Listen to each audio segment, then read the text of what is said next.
Out here in the wild, the changing of the seasons isn't just a shift in the weather, it's a fundamental change in the rules of survival. The air grows crisp, the leaves turn, and nature itself sends a clear signal: prepare.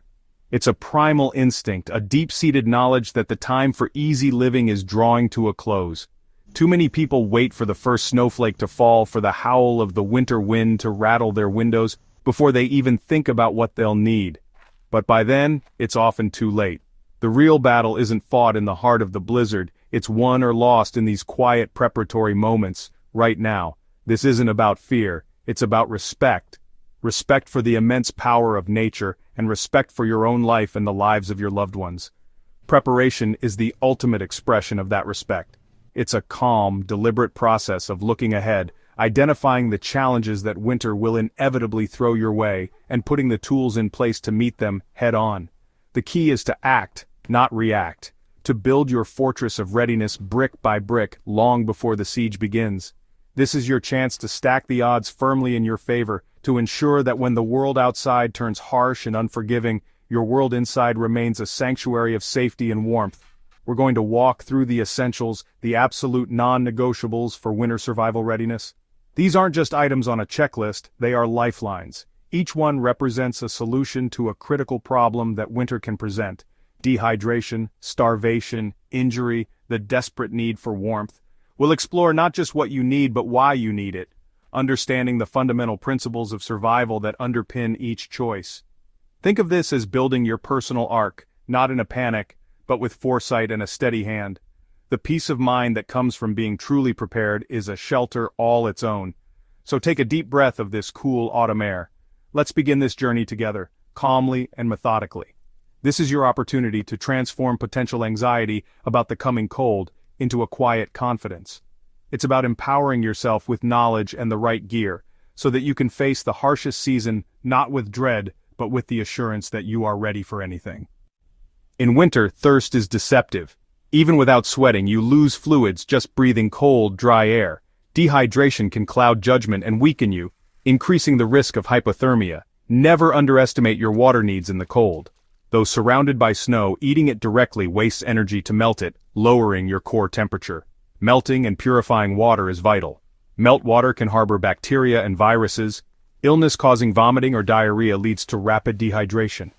A reliable water filtration system is essential. It transforms the frozen landscape into a life-sustaining resource, ensuring safe water and conserving energy. When selecting your water filtration system, consider the challenges of winter. Ceramic filters can crack if frozen. Choose systems known for cold weather resilience, like a quality pump filter. You'll also need a way to melt snow or ice, ideally with a sturdy metal container. This container can collect and melt snow and boil water for purification. Boiling is foolproof for killing pathogens. Practice using your system beforehand. Insulated water bottle carriers are valuable for storage.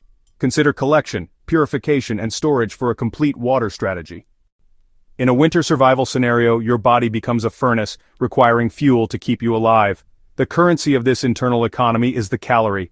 Every movement in the frigid air costs you energy. Without enough high-energy food, your core temperature will drop, and your ability to think clearly will vanish. Your emergency food supply is about strategic survival. You need items dense in calories, particularly from fats and complex carbohydrates. In a stressful situation, a warm meal can restore morale. Including comfort items can feed the spirit as well as the body. Assemble your emergency food supply thoughtfully. Calculate your needs and plan for a minimum of several days. Think about foods that require no cooking. Non-perishable, easy to store, and calorie-rich. These are the watchwords for your survival pantry. This stockpile is your guarantee that you will have the fuel you need to endure. Let's talk specifics. The foundation of your food supply should be built on items with a long shelf life that require no refrigeration. Canned goods are a classic choice. Canned meats like tuna, chicken, or salmon provide vital protein and fats. Canned soups, stews, and chilies are complete meals in a can. Next, focus on dry goods that are packed with energy. Rice, beans, and lentils are inexpensive, store for years, and are calorie-dense staples. For more immediate needs, consider things like peanut butter or other nut butters, which are packed with fat and protein. Crackers, granola bars, protein bars, and trail mix are excellent grab-and-go options that require no preparation at all. Finally, proper storage is paramount. You must protect your investment from pests and moisture. Use airtight, rodent-proof containers. Store your cash in a cool, dark, and dry place like a basement or an interior closet. Implement a rotation system, first in, first out. Every 6 months to a year, check expiration dates. Maintain it, and it will maintain you. Out here, even the smallest cut can become life-threatening. A slip of the knife, a scrape from a branch, or a blister can invite infection. A well-stocked first aid kit is a non-negotiable lifeline. Miles from help, you are the first responder. Clean, disinfect, and dress wounds properly. Sterile gauze pads, antiseptic wipes, and medical tape are essential. Burn gel, blister pads, painkillers, and personal medications are also critical. Preparation is everything. Once you've got the essentials, think bigger. What if the situation is severe? A good pair of trauma shears is crucial. They're designed to cut through thick clothing to get to an injury quickly. Fine-tipped tweezers are indispensable for removing splinters or shards of glass. A commercial tourniquet is vital. Learn how to apply it correctly for catastrophic hemorrhage. A compression bandage combines a sterile dressing with a pressure applicator. It allows you to apply direct, focused pressure to a wound. Having the kit is only half the battle. You must know how to use every single item in it. Take a proper first aid course. Practice applying a bandage, learn how to spot the signs of shock, and understand how to properly clean a wound. Finally, your first aid kit must be tailored to your environment and your own needs. Check it regularly, replace anything you use, and ensure items haven't expired. Respect it, maintain it, and it could one day be the thing that gets you home alive. We've covered water, food, and first aid, but out here you'll face problems that require more than just sustenance. You'll face mechanical challenges, situations where you need to improvise, adapt, and overcome. This is where the multi-tool comes in. It's a compact toolbox, a problem solver that fits in the palm of your hand. In a survival scenario, your mind is your greatest weapon, but a good multi-tool is a close second. It's the key that unlocks countless solutions. Having one of these is like having a secret weapon against chaos. A simple can of food becomes useless if you don't have a can opener. The multi-tool tackles these problems head-on. It's the difference between giving up and pushing forward. It empowers you to maintain your gear, to repair your shelter, to access your resources. When selecting a multi-tool, you need to look for quality. This is not the place to cut corners. You want robust construction, high-grade stainless steel that resists rust and holds an edge. Let's push beyond the obvious uses. A multi-tool is a master of improvisation. Those pliers, they can handle a hot pot, pull a splinter, or straighten a fish hook. The saw blade is brilliant for notching wood to build a trap or shelter frame. Every component has a primary function, and secondary ones only limited by your ingenuity. The file can sharpen tools like a knife or axe. You can even use it to create sparks against a ferrocerium rod. It's these hidden capabilities that elevate the multi-tool to an indispensable survival instrument. The awl is perfect for punching new holes in a belt or backpack strap. The can and bottle opener are vital for accessing emergency rations. Even the lanyard ring is important. It secures the tool to your wrist. Losing your multi-tool could be a devastating blow. Ultimately, the multi-tool extends your ability to manipulate the world around you. It can pry open a frozen window or cut away a seatbelt in an emergency. It's a force multiplier, giving your ingenuity the edge it needs to conquer challenges. It's a testament to the power of being prepared. Now we come to it. The most primal, the most essential, the most powerful element in any survival situation: fire. Fire is life. It's more than just a tool. It's a psychological bastion against the encroaching darkness and cold. It provides warmth, staving off the deadly threat of hypothermia, which is your #1 enemy in a winter environment. It purifies water, killing the nasty pathogens that can cripple you from the inside out. It cooks your food, making it safer to eat and easier to digest, unlocking crucial calories your body desperately needs to generate heat. But the power of fire goes beyond the physical. It's a beacon of hope. The flickering light pushes back the shadows, keeping predators, both real and imagined, at bay. The crackle and pop of a healthy fire is a comforting sound in the deafening silence of a winter wilderness. It becomes the heart of your camp, a focal point for all your activities. It's a signal to any potential rescuers, a column of smoke by day and a glowing ember by night. To lose the ability to make fire is to lose control, to surrender to the elements. That's why a reliable fire starter is non-negotiable. Your primary method should be simple, robust, and utterly dependable. I'm talking about a ferrocerium rod, also known as a fire steel. Unlike matches, it's completely waterproof. Unlike a lighter, it has no moving parts to break and no fuel to run out. A good ferro rod can generate thousands of strikes, throwing off a shower of sparks that burn at over 5,000 degrees Fahrenheit. That intense heat is exactly what you need to ignite stubborn, slightly damp tinder. It works in any weather, at any altitude. It's the brute force you need when nature is fighting you every step of the way. Learning to use a ferro rod effectively is a skill you must practice before you need it. It's not just about scraping it and hoping for the best, it's about preparing your tinder bundle properly fine. Dry material like cotton balls soaked in petroleum jelly, dryer lint or finely shaved birch bark. You need to aim the sparks directly into the heart of the tinder, pressing down firmly and scraping with a sharp 90-degree edge, like the back of your knife or the dedicated striker it comes with.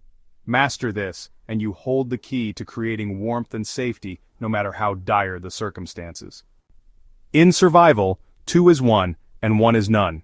You never, ever rely on a single method for anything, especially something as critical as fire. Your ferro rod is your primary, but you must have backups. A simple butane lighter is a fantastic tool. It's fast, it's easy, and it provides a sustained flame, which can be a massive advantage when you're cold and your hands are shaking. The weakness, of course, is that they can fail in the cold and they run out of fuel. So, keep it in an inside pocket, close to your body to keep it warm and functional. Your next layer of redundancy should be waterproof matches. Don't just buy any matches. Get the stormproof kind that will stay lit even in wind and rain. They are specifically designed for the worst conditions imaginable. Store them in a proper waterproof container, not just the flimsy box they came in. I like to split them into 2 separate containers and store them in different parts of my kit.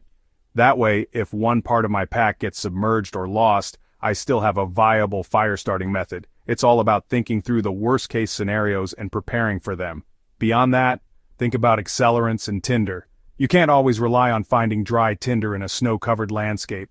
Pack your own. Cotton balls smeared with petroleum jelly are my absolute favorite. They're lightweight, waterproof, and a single one can burn for several minutes, giving you plenty of time to add small kindling and build your fire. Other options include commercial fire plugs, dryer lint, or even waxed jute twine. Having a guaranteed, ready-to-go tinder source removes one of the biggest variables and stressors in firemaking. Finally, you need the knowledge. The tools are useless if you don't know how to find and prepare the 3 stages of firewood tinder, kindling, and fuel wood. You need to know how to find dry wood even in a wet environment. Look for standing dead wood, not wood on the damp ground. You need to know how to process it, splitting larger logs to get to the dry heartwood inside. Your fire starters will get the flame going, but it's your knowledge of how to feed and grow that flame that will turn a tiny spark into a roaring, life-saving fire. Practice this. Build fires in your backyard. Get comfortable with the process. So there you have it. A water filter, emergency food, a first aid kit, a multi-tool, and a reliable way to make fire. These are the physical pillars of your winter survival preparation. Having this gear is a massive step. It gives you the capability, the resources, and the options you need to face the unexpected. It transforms you from a potential victim of circumstance into a resourceful and prepared individual. But I have to tell you, all the gear in the world is useless without the single most important survival tool of all, your mind. Your mindset is everything. It's the calm resolve you maintain when everything is going wrong. It's the refusal to panic when you're cold, lost, and scared. Panic is the enemy. It clouds your judgment, wastes precious energy, and leads to fatal mistakes. Preparation is the antidote to panic. By methodically assembling this kit now, in the comfort of your home, you are building a foundation of confidence. You are proving to yourself that you can think ahead, that you can be resourceful, that you can take control of your own safety. This act of preparation is mental training. Survival is about staying positive and focusing on the next immediate, achievable task. Don't think about surviving the week. Think about finding clean water. Once you have water, think about building a shelter. Once you have shelter, think about making a fire. Break the overwhelming challenge down into small, manageable victories. Each small success builds momentum and reinforces your will to live. Your gear facilitates these victories. Your multi-tool helps you build the shelter, your fire starter gives you warmth. They are the instruments of your unbreakable will. Don't wait for the first snowflake to fall. Don't wait for the storm warnings on the news. The time to prepare is now, when the stakes are low and you have the time to think clearly, to research, and to practice. Assemble your kit. Learn how to use every single item in it, and cultivate that survivor's mindset. Be resourceful, be relentless, and stay prepared. Because when the wild decides to test you, it won't care if you're ready. It's up to you to have the answer. Stay safe out there.